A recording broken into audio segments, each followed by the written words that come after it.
Hello everyone, welcome to HP exam institute. आशा करता हूँ आप सभी अच्छे होंगे और स्वस्थ होंगे। आज का जो हमारा वीडियो लेक्चर है इसमें हम डिस्कस करेंगे क्वेश्चन पेपर जो कि है एचपी टीजीटी मेडिकल का क्वेश्चन पेपर। आप सभी को पता है अभी हिमाचल प्रदेश का जो राज्य चयन आयोग है हमारा, उसने कंडक्ट कराए हैं हिमाचल प्रदेश में टीजीटी के क्वेश्चन पेपर, और ये सारे सीबीटी हुए हैं, कंप्यूटर बेस्ड आपके टेस्ट कंडक्ट कराए गए हैं उसके द्वारा।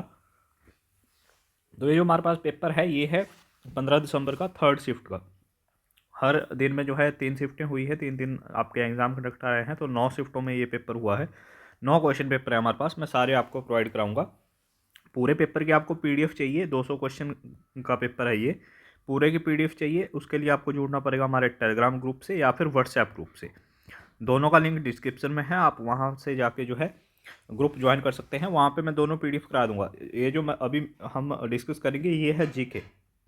ये जीके पार्ट है, इसमें आपका इंडिया का जीके प्लस हिमाचल प्रदेश का जीके और करंट अफेयर के क्वेश्चन है, ये हम डिस्कस करेंगे। और ये प्रिंटेबल फॉर्मेट में मैंने खुद ये लिखा हुआ है, क्योंकि जो ओरिजिनल आ रहा है अब, जो सीबीटी का पेपर आ रहा है उसमें जो है इतनी विजिबिलिटी नहीं है, और वो उसमें विद आंसर है, तो उसका ओरिजिनल पीडीएफ में मैं आपको प्रोवाइड करा दूंगा। और जो ये प्रिंटेबल पीडीएफ है जो मैंने खुद बनाई हुई है लिख के, ये भी आपको प्रोवाइड करा दूंगा। ये दोनों आपको हमारे व्हाट्सएप ग्रुप में मिलेगी। देखिए फर्स्ट क्वेश्चन तरफ हम मूव करते हैं। फर्स्ट क्वेश्चन क्या कह रहा है, करंट अफेयर का क्वेश्चन है। निम्नलिखित में से किसे 2 जून 2024 में केंद्रीय प्रत्यक्ष कर बोर्ड सीबीडीटी का अध्यक्ष नियुक्त किया गया था। 2024 में इनको नियुक्त किया गया था, फिर अभी जो है 2025 में इनका जो टेन्योर है उसको फिर से बढ़ा दिया गया 2026 तक, जून 2026 तक। तो ये है रवि अग्रवाल। ऑप्शन नंबर यहाँ पे बी हमारा बिल्कुल राइट आंसर बन जाएगा। कौन है? रवि अग्रवाल। सीबीटीटी की फुल फॉर्म पूछ सकते हैं, आपका जो पटवारी का एग्जाम है उसके लिए भी काफ़ी इंपॉर्टेंट हो सकता है, तो ये आपको याद करनी है। इसकी जो फुल फॉर्म है that is central board of direct taxes, CBDT. CBDT की फुल फॉर्म जो सिंगल डे एग्जाम होते हैं उनमें काफ़ी इंपॉर्टेंट होती है, तो ये है central board of direct taxes. इसकी जो कट ऑफ है उसके बारे में हम डिस्कस करेंगे। मैं आपको गूगल लिंक दे दूंगा, जिन बच्चों ने इसका फॉर्म भरा था, पेपर दिया है, वो जो है इसका जो स्कोर कार्ड है आपका उसके बारे में जरूर बताइएगा। नेक्स्ट देखिएगा, बैरा जल विद्युत परियोजना किस जिले में स्थित है? बैरा सियोल।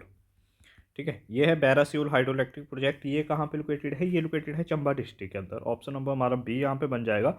चंबा में भी अगर आपसे पूछा जाए किस नदी के ऊपर है, या फिर पूछा जाए कि कितने इसकी कैपेसिटी है, तो इसकी जो प्रोडक्शन कैपेसिटी है दैट इज़ 180 मेगावाट, 180 मेगावाट की इसकी कैपेसिटी है।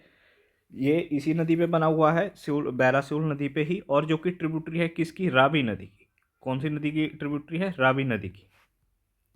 रावी जो हमारी नदी है उसकी क्या है? ये सहायक नदी है बैरा सिउल।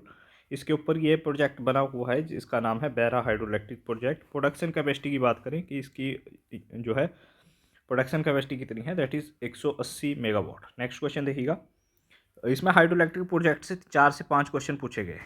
जो ये टीजीटी का थर्ड शिफ्ट का एग्जाम था, इसमें 4 से 5 क्वेश्चन पूछे गए हैं। इससे अगली जो वीडियो आएगी वो आएगी सेकंड शिफ्ट की। ठीक है, उसके बाद जो है फर्स्ट शिफ्ट के बारे में हम डिस्कस करेंगे। जीके हम डिस्कस करेंगे।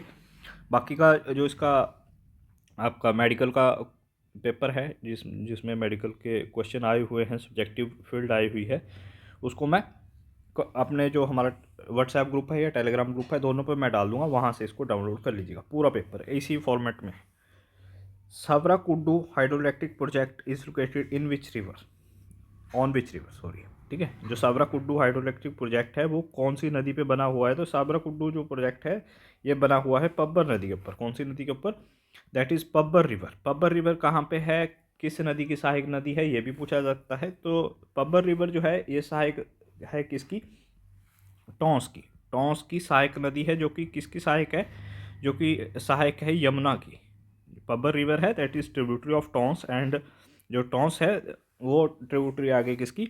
यमुना की। यानी कि पब्बर नदी मिलती है टॉन्स में जाके, और टॉन्स जो मिलती है वो यमुना नदी में मिलती है। अच्छा, कहाँ पे है? तो ये है शिमला के अंदर। जो ये हाइड्रो इलेक्ट्रिक प्रोजेक्ट है कौन सी डिस्ट्रिक्ट के अंदर है, ऐसा पूछा जा सकता है, तो शिमला डिस्ट्रिक्ट के अंदर है।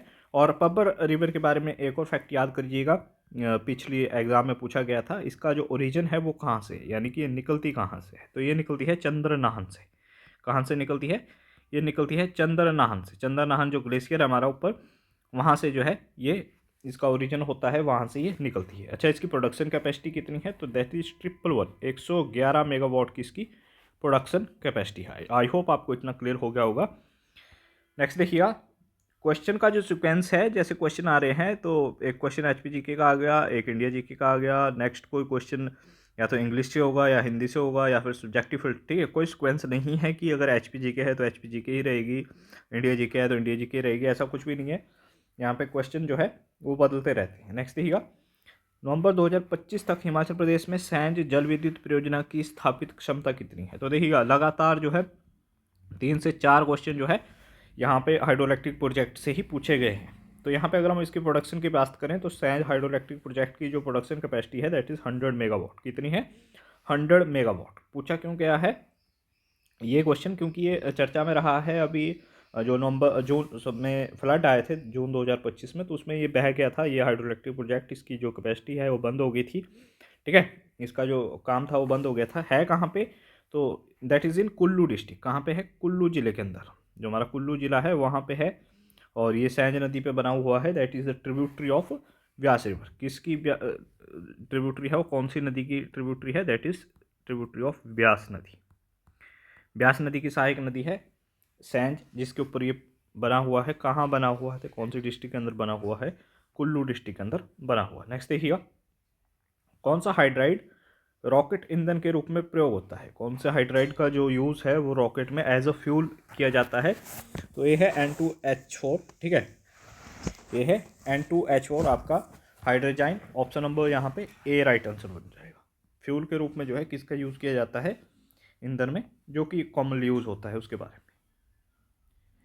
नेक्स्ट यहाँ पे, हिमाचल प्रदेश भूमि जोत सीमा अधिनियम 1972 का मुख्य उद्देश्य क्या है? जो हिमाचल प्रदेश का ceiling and land holding act है, कब आया था? 1972 में। क्वेश्चन दो तरीके से भी पूछा जा सकता है कि हिमाचल प्रदेश का जो ceiling and land holding act है वो कब इंट्रोड्यूस किया गया था? तो 1972 में इंट्रोड्यूस किया गया था। इसका जो मेन मोटिव है, जो कोर ऑब्जेक्टिव है, वो है imposing land ceiling and redistribution, यानी कि जो लैंड सीलिंग है उसको इम्पोज करना और उसका पुनः वितरण करना। ऑप्शन नंबर ए यहाँ पे राइट आंसर हो जाएगा। कौन सा हो जाएगा? ऑप्शन नंबर ए यहाँ पे राइट आंसर हो जाएगा। नेक्स्ट, ये काफ़ी अच्छा क्वेश्चन पूछा गया है। Which of the following is not a Ramsar site in Himachal Pradesh? कौन सा इनमें से जो है हिमाचल प्रदेश में रामसर साइट नहीं है? तो अगर हम यहाँ पे बात करें पोंग डैम की, तो that is a Ramsar site in Himachal Pradesh. ये डिक्लेयर हुई थी कब? 2002 में। पोंग डैम कौन सी नदी के ऊपर बना हुआ है? तो ये है व्यास नदी के ऊपर। जो ये रिजर्वॉयर है ये कौन सी नदी के ऊपर है? तो ये व्यास रिवर के ऊपर है। अगर हम बात करें चंद्रताल जो झील है, ये भी हमारी जो है वेटलैंड के अंदर आती है। इसको डिक्लेयर किया गया था 2005 में। कब डिक्लेयर किया गया था? 2005 में। अगर हम बात करें रेणुका जी वेटलैंड की, तो रेणुका जी जो क्या है हिमाचल प्रदेश की सबसे बड़ी नेचुरल लेक भी है। नेचुरल लेक कैसी? सबसे बड़ी। अगर डायरेक्टली क्वेश्चन आए कि हिमाचल प्रदेश की सबसे बड़ी जो कृत्रिम जो हिमाचल प्रदेश की सबसे बड़ी नेचुरल है यानी कि प्राकृतिक झील है वो कौन सी है? That is Renuka ji wetland. ये कहाँ पे है? सिरमौर डिस्ट्रिक्ट के अंदर। और इसी के साथ साथ याद करना है कि भारत का सबसे छोटा जो वेटलैंड है वो कौन सा है? वो भी रेणुका जी है। तो भारत का भी सबसे छोटा हो गया और हिमाचल का भी सबसे छोटा हो गया। कहाँ पे है ये लोकेटेड है सिरमौर में। लेकिन अगर लेक की बात की जाए कि हिमाचल प्रदेश की सबसे बड़ी नेचुरल लेक कौन सी है, तो दैट इज़ आपकी रेणुका जी वेटलैंड। अच्छा, इसके अलावा यहाँ पे ऑप्शन बढ़ता है डल लेक। तो ये जो झील है ये कहाँ पे है? ये लोकेटेड है हमारी धर्मशाला के अंदर। ये वेटलैंड के अंतर्गत नहीं आता। ठीक है, ये रामसर साइट नहीं है। बाकी जो 3 दे रखे हैं ऊपर, ये क्या है? रामसर वेटलैंड्स है। नेक्स्ट क्वेश्चन मूव करें। देखिए पहले 65, अब 67 पे। क्वेश्चन नंबर 67, राष्ट्रीय संसाधन के मूल्यांकन तथा विकास योजनाओं के निर्माण के लिए योजना आयोग की स्थापना किस वर्ष की गई? डायरेक्टली भी क्वेश्चन पूछ सकता था कि प्लानिंग कमीशन का जो सेटअप है वो किस समय जो है इवेलुएट किया गया था, यानी कि इसको कब डेवलप किया था प्लानिंग कमीशन को? पहले जो है योजना आयोग होता था, जो आपने सुनी होगी कि पंचवर्षीय योजना करके योजनाएं बनाती थी गवर्नमेंट। ठीक है, पंचवर्षीय योजनाएं आती थी पहले, अब उनको बंद कर दिया गया है। तो योजना आयोग जो था ये बना था मार्च 1950 में। कब बना था? मार्च 1950 में जो है इसका गठन किया गया था योजना आयोग का। अब इसकी जगह एक नया आयोग आया है, दैट इज़ नीति आयोग।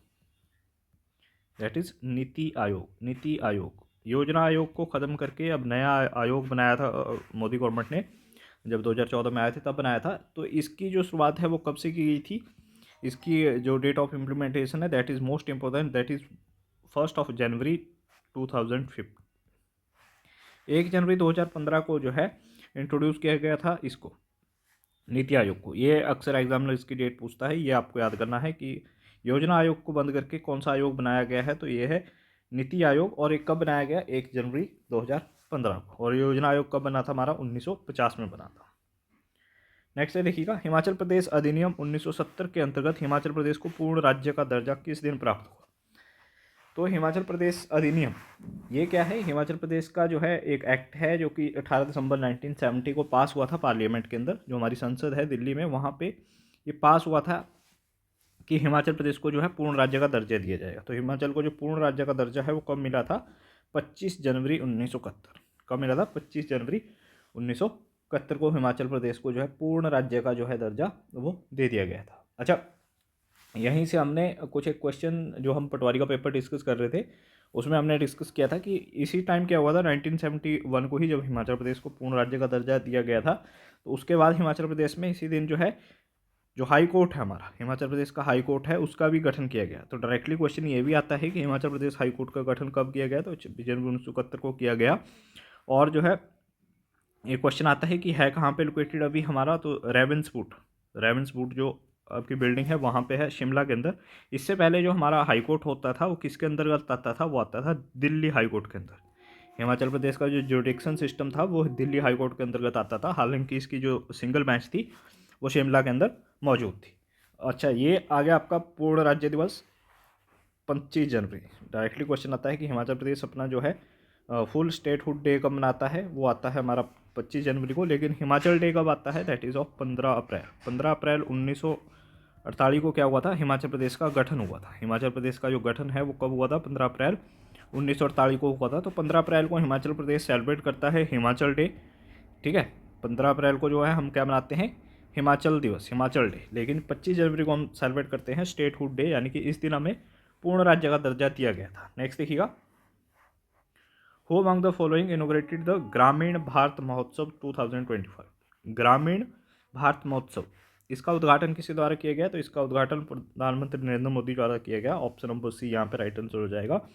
ये जनवरी 2025 का क्वेश्चन है। जनवरी 2025 में जो है भारत मंडपम में, दिल्ली के अंदर जो भारत मंडप इन्होंने ओपन किया है, भारत मंडपम, वहाँ पे जो है इस महोत्सव का आयोजन किया गया।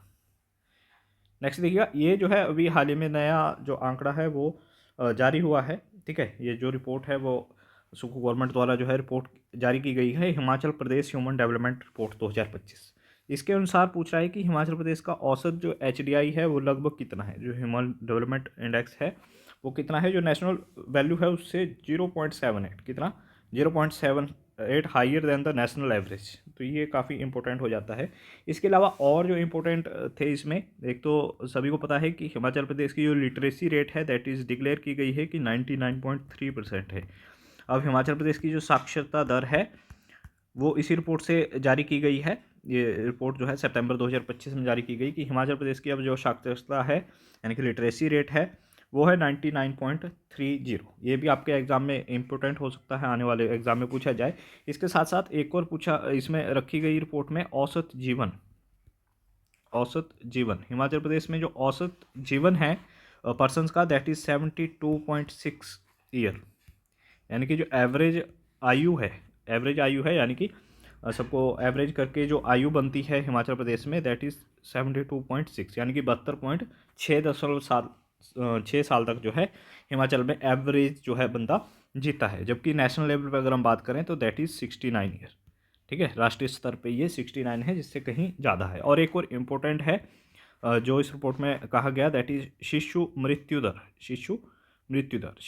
दर का मतलब है कि जब बच्चे पैदा होते हैं तो उनके मरने की दर कितनी है। तो अगर 1000 बच्चा पैदा होता है हिमाचल प्रदेश में, उनमें से 21 की जो है डेथ हो जाती है बर्थ के तुरंत बाद, ठीक है। तो दैट इज़ 21/1000। तो जो शिशु मृत्यु दर है हिमाचल प्रदेश में वो कितनी है, वो 21 है आपकी 1000 में से। और इसके अलावा एक और जारी किया गया था कि गरीबी का जो परसेंटेज है वो कितने प्रतिशत से कम हुआ है, तो ये 7% से कम हुआ है। जो हमारे हिमाचल प्रदेश में जो पॉवर्टी है वो 7% की दर से कम हुई है, 7% की दर से कम हुई है। आई होप इनमें से एक क्वेश्चन आपको जरूर देखने को मिलेगा अपने एग्जाम में। नेक्स्ट देखिएगा, 1931 में लंदन में आयोजित द्वितीय गोलमेज सम्मेलन में भारतीय राष्ट्रीय कांग्रेस का प्रतिनिधित्व किसने किया था? तो ये किया था महात्मा गांधी ने। ऑप्शन नंबर सी यहाँ पे राइट आंसर हो जाएगा। हालांकि जो सरोजिनी नायडू वगैरह थे वो भी इनके साथ गए थे, लेकिन जो आधिकारिक तौर पे कांग्रेस के प्रतिनिधित्व थे वो महात्मा गांधी ही थे। तो ऑप्शन नंबर सी यहाँ पे राइट आंसर हो जाएगा। इसके अलावा देखिएगा कि जो गोलमेज सम्मेलन है कब कब हुए थे, तो 3 गोलमेज सम्मेलन हुए थे, 1930, 1931 एंड 1932। तो जो महात्मा गांधी थे इन्होंने सेकंड में जो है पार्टिसिपेट किया था, इसकी अध्यक्षता की थी। लेकिन एक पूछा जाता है कि किसने तीनों गोलमेज सम्मेलन में जो है पार्टिसिपेट किया था, that is B R Ambedkar. इन्होंने जो है तीनों जो गोलमेज सम्मेलन है उसमें जो है पार्टिसिपेट किया था। नेक्स्ट देखिएगा, ये क्वेश्चन इसमें आप जो है चैलेंज कर दीजिएगा। 100 question, under which article the name of leguminous. ठीक है, ये जो है जो टर्म्स है ये आपकी बायो की टर्म्स है और जो क्वेश्चन है वो पॉलिटी का है। तो ये क्वेश्चन जो है मिक्स कर दिया गया है इनके द्वारा, तो ये क्वेश्चन जो है गलत है। इसमें आप जो है इसको चैलेंज कर सकते हैं। ठीक है, ये क्वेश्चन गलत है। नेक्स्ट इसके ऑप्शन से हम डिस्कस कर लेते हैं एक बार। ऑप्शन देखिएगा, आर्टिकल 20। आर्टिकल 20 क्या कहता है? आर्टिकल 20 के बारे में हमने पहले भी डिस्कस किया था कि आर्टिकल 20 कहता है कि कोई पर्सन अगर अपराध कर देता है, कोई पर्सन अगर कोई क्राइम कर देता है तो उसको एक बार में ही एक बार सज़ा मिलेगी। ठीक है, यानी कि एक बार कोई अपराध कर लिया तो उसके लिए सिर्फ एक ही बार सज़ा मिलेगी, दूसरी बार उसके लिए सज़ा नहीं दे सकते, सिंगल जो क्राइम किया है उसने। बाकी उसमें जो है उसको यह है कि खुद के खिलाफ वो अपनी गवाही भी नहीं दे सकता। नेक्स्ट है आर्टिकल 18 जो कि काफ़ी इंपॉर्टेंट है। इसमें जो उपाधियां दी जाती थी पहले, जैसे सर की उपाधि दे दी या कुछ और उपाधियां दे दी, उनका अंत कर दिया गया है। अब वो उपाधियां नहीं दी जाती। ठीक है, बाकी आर्टिकल 21 काफ़ी इंपॉर्टेंट है, ये हमारे को जीने का अधिकार देता है। और नेक्स्ट देखिए आर्टिकल 19, इसमें कौन से अधिकार है? हमारे स्वतंत्रता के अधिकार है, स्वतंत्रता के अधिकार। इसी के अंदर पहले संपत्ति का अधिकार आता था, जो कि अब स्वतंत्रता का अधिकार नहीं है हमारा। नेक्स्ट देखिएगा, अप्रैल 2025 में रात्रिकालीन यातायात प्रतिबंध हटाने के प्रस्ताव के कारण चर्चा में रहा बांदीपुर टाइगर रिजर्व किस राज्य में स्थित है? अब ये चर्चा में क्यों रहा उसके बारे में डिस्कस कर लेते हैं। पहले है कहाँ पे बांदीपुर? तो ये है कर्नाटका के अंदर। बांदीपुर जो टाइगर रिजर्व है, यानी कि यहाँ पे जो है बाघों को संरक्षण दिया गया है। तो यहाँ इस टाइगर रिजर्व में क्या है? बाघ है आपके। तो ये कहाँ पे? कर्नाटका के अंदर। देखिएगा कर्नाटका से एक रोड जाता है, नेशनल हाईवे है, वो जाता है केरला के लिए। कहाँ के लिए? केरला के लिए। तो जो ये बांदीपुर टाइगर रिजर्व है ये इसी हाईवे के बीच में है, थोड़ा आधा इस साइड है, आधा उस साइड है। तो रात के समय यहाँ पे एक रूल था कि 9 बजे से लेके सुबह 6 बजे तक जो है यहाँ पे आप ट्रैवल नहीं कर सकते, क्योंकि जो टाइगर है या फिर अन्य जो जानवर है वो यहाँ पे रात को निकलते हैं बाहर, और जो है उससे बहुत सारे इंसिडेंट पहले हो गए थे, तो इसको बैन कर दिया गया था। लेकिन अब इस बैन को हटा दिया गया है। ठीक है, इस बैन को अब हटा दिया गया है। अब आप इसमें ट्रैवल कर सकते हैं रात के 9 से 6 के बीच में। काफ़ी चर्चा में रहा था क्योंकि इसमें काफ़ी कंट्रोवर्सी हुई थी। इन दोनों जो हमारे स्टेट है केरला और कर्नाटक, इनमें आपस में भी जो है इसके लिए लड़ाई हुई थी। तो जो है ये चर्चा में रहा है। कहाँ पे है tiger reserve? That is in Karnataka. Next देखिएगा, हिमाचल प्रदेश में किस वर्ष जो है केंद्र शासित प्रदेश बना था? Himachal Pradesh become union territory in which year? तो ये बना था 1956 में। कब? 1 नवंबर को। हो सकता है आपसे डेट पूछ ली जाए, तो दैट इज़ 1 नवंबर 1956। हिमाचल प्रदेश का गठन कब हुआ? 15 अप्रैल 1948। अभी हम डिस्कस करके हटे। तो हिमाचल प्रदेश कब बना? 1948 में बना था। 30 इसमें रियासतें थी, छोटी बड़ी 30 रियासतें थी। ठीक है, छोटी कोई बड़ी रियासतें थी। उसके बाद हिमाचल प्रदेश को जो है 1950 को, जब हिमाचल प्रदेश पहले बना था तो चीफ जो है उसके अंतर्गत था ये। उसके बाद जो है 1950 को जो है ये आ गया हमारा किस में? सी स्टेट में। 26 जनवरी 1950। 26 जनवरी 1950 को जैसे ही हमारा संविधान जो है वो लागू हुआ, उसके बाद ये सी स्टेट के अंतर्गत आ गया। उसके बाद जो है 1956 में हिमाचल प्रदेश जो है 1 नवंबर 1956 को हिमाचल प्रदेश जो है यूनियन टेरिटरी के अंदर आ गया। और अंत में जाके 25 जनवरी 1971 को हिमाचल प्रदेश को क्या है? फुल स्टेटहुड का दर्जा दिया गया। इस तरीके से हिमाचल प्रदेश क्या है? पूर्ण राज्य बना। नेक्स्ट देखिए, किस संवैधानिक संशोधन द्वारा शिक्षा को समवर्ती सूची में रखा गया? शिक्षा क्या है, एजुकेशन क्या है, पहले राज्य सूची के अंतर्गत आती थी। राज्य सूची का मतलब है कि इसके ऊपर जो कानून है, इसके ऊपर जो नियम बनाए जा सकते थे, वो सिर्फ स्टेट गवर्नमेंट बना सकती थी। जैसे हिमाचल प्रदेश है तो हिमाचल प्रदेश का अपना कानून है अलग शिक्षा के लिए। इसके बाद अगर हम हरियाणा में बात करें तो हरियाणा में अलग कानून है शिक्षा के लिए। तो इसको जो है 42 अमेंडमेंट हुआ था हमारा 1976 में। 1976 में ये इसको मिनी संविधान भी कहते हैं, 42वें संविधान संशोधन को। इस संविधान संशोधन के अंतर्गत क्या किया है कि जो ये शिक्षा का जो हमारा सब्जेक्ट है, शिक्षा जो है, इसको रखा गया समवर्ती सूची में। यानी कि इसके ऊपर जो अब नियम है वो स्टेट गवर्नमेंट भी बनाती है प्लस सेंट्रल गवर्नमेंट भी बनाती है। स्टेट और सेंटर दोनों जो है इसको जो है बनाते हैं।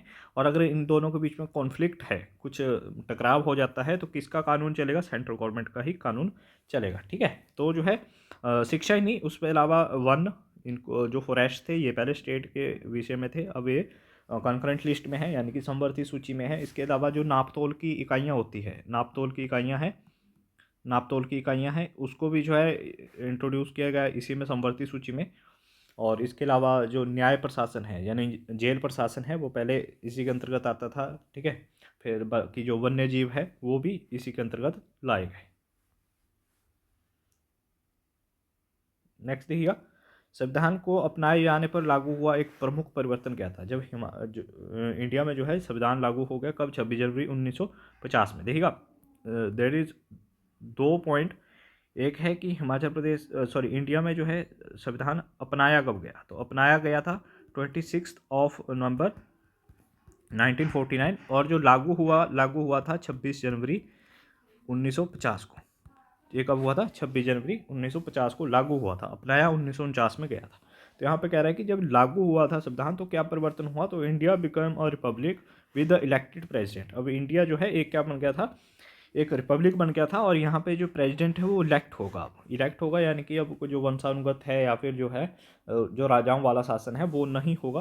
तो ये जो है इसका एक प्रमुख था जब हमारा संविधान लागू हुआ। नेक्स्ट देखिएगा, as of the October 2025 into how many district of Himachal Pradesh divided? Himachal Pradesh October 2025 तक कितने ज़िले हैं? तो अभी हिमाचल प्रदेश में 12 ज़िले हैं। 1972 के बाद में हिमाचल प्रदेश के ज़िलों के साथ कोई छेड़छाड़ नहीं हुई है। जैसा हमने डिस्कस किया, हिमाचल प्रदेश बना था कब? 1948 में। 1948 में जब हिमाचल प्रदेश का गठन हुआ था तो इसमें रियासतें थी और जो ज़िले थे दैट इज़ 4। कितने ज़िले थे? 4 ज़िले थे। 1951 में एक और ज़िला ऐड होता है, पाँचवां, दैट इज़ बिलासपुर। पाँचवां ज़िला कौन सा बना? बिलासपुर। इसके अलावा आपका 60 में आया था छठा ज़िला, दैट इज़ किन्नौर। किन्नौर को भी हिमाचल प्रदेश में ऐड कर लिया गया 1960 में। उसके बाद जो है इसमें 1966 में राज्यों का पुनर्गठन होता है। कुछ एक जगहें जो है वो पंजाब को दे दी जाती है जो हमारे नीचे के एरिया है। उसके अलावा पंजाब से जो हिल एरियाज़ है जैसे नालागढ़ वगैरह हो गया आपका, वो जो है ले लिए जाते हैं। तो इसके साथ ही हिमाचल प्रदेश में ज़िले हो गए 10। बाकी 1972 में 1972 में दोबारा पुनर्गठन हुआ, 2 ज़िले और निकाले गए उसमें से। और ये जो ज़िले हैं हमारे अब बन गए थे 12। ठीक है, तो 1972 के बाद में जो हिमाचल प्रदेश में ज़िले हैं उनके साथ कोई भी जो है छेड़खानी नहीं हुई है। अब तक कितने ज़िले हैं हमारे? 12। अच्छा, हिमाचल प्रदेश का ही पड़ोसी राज्य है दैट इज़ हरियाणा। हरियाणा ने अभी एक हाल ही में एक नया ज़िला बनाया है, हांसी। ठीक है, हिमाचल हरियाणा का जो है नया ज़िला बना है हांसी। हो सकता है करंट अफेयर के एग्जाम में आपसे पूछ लिया जाए ये कौन सा ज़िला बना है उनका? 23वां ज़िला। नेक्स्ट है, भारत में गन्ने का सबसे बड़ा उत्पादक जो है कौन सा है? तो गन्ना जो है सबसे ज़्यादा और आलू जो है सबसे ज़्यादा ये होता है उत्तर प्रदेश के अंदर। ऑप्शन नंबर सी यहाँ पर राइट आंसर हो जाएगा। इसके बाद जो नाम आता है वो आता है महाराष्ट्र का। सेकंड नंबर पर कौन सा है? महाराष्ट्र। देखिएगा, हिमाचल प्रदेश के किन अक्षांशों एवं देशांतरों के बीच में है? लॉन्गिट्यूड एंड लैटिट्यूड के बारे में पूछ लिया गया है यहाँ पे। अच्छा क्वेश्चन है।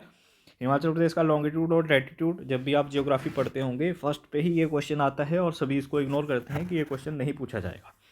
तो हिमाचल प्रदेश का जो लॉन्गिट्यूड है, अगर हम बात करें इसको, तो ये दैट इज़ 30 डिग्री 22 मिनट से लेके 30 डिग्री 22 मिनट नॉर्थ से लेके 33 डिग्री 22 मिनट नॉर्थ तक है। और इसके अलावा 75 डिग्री 45 मिनट ईस्ट से लेके 79 डिग्री 4 मिनट ईस्ट तक है। ठीक है, ये जो होता है single dot that is minute, और जो डबल डॉट होते हैं इसको हम सेकंड में पढ़ते हैं।